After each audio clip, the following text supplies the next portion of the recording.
زندگی کے کسی بھی دن کسی بھی موڑ پہ کسی کو غم لاحق ہو، دکھ ملے، اور وہ یہ کہہ دے اللہم انی عبدک، اے اللہ میں تیرا بندہ ہوں، وابن عبدک،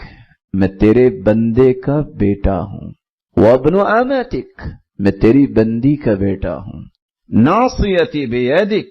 اللہ میری پیشانی تیرے ہاتھ میں ہے، ماض فی حکمک، اللہ میں جو چاہے کر لوں، تیرا حکم ہی میرے اوپر نازل ہونا ہے اور نافذ ہونا ہے، عدل فی قضاؤک، اللہ تیرا ہر فیصلہ میرے بارے میں عدل پر مبنی ہے، اسألک بکل اسم هو لک سمیت بہ نفسک،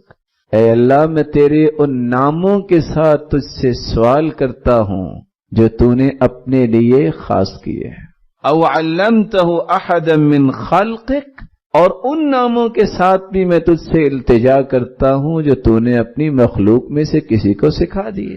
او انزلتہ فی کتابک، اور ان ناموں کے ساتھ بھی میں تجھ سے التجا کرتا ہوں جو تو نے کسی کتاب میں نازل کر دیے، او استأثرت بہ فی علم الغیب عندک، میں ان ناموں کے ساتھ بھی تجھ سے التجا کرتا ہوں جو نہ تو نے کسی کو سکھائے ہیں نہ نازل کیے ہیں بلکہ اپنے پاس رکھے ہیں،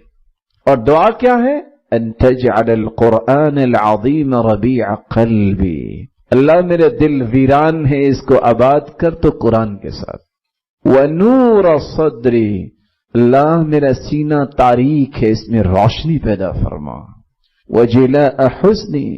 اے اللہ میرے غموں کو دور فرما دے، وذهاب ہمی، اللہ میرے دکھوں کو مجھ سے دور فرما دے، میں غموں اور دکھوں کے گھیرے میں آ چکا ہوں۔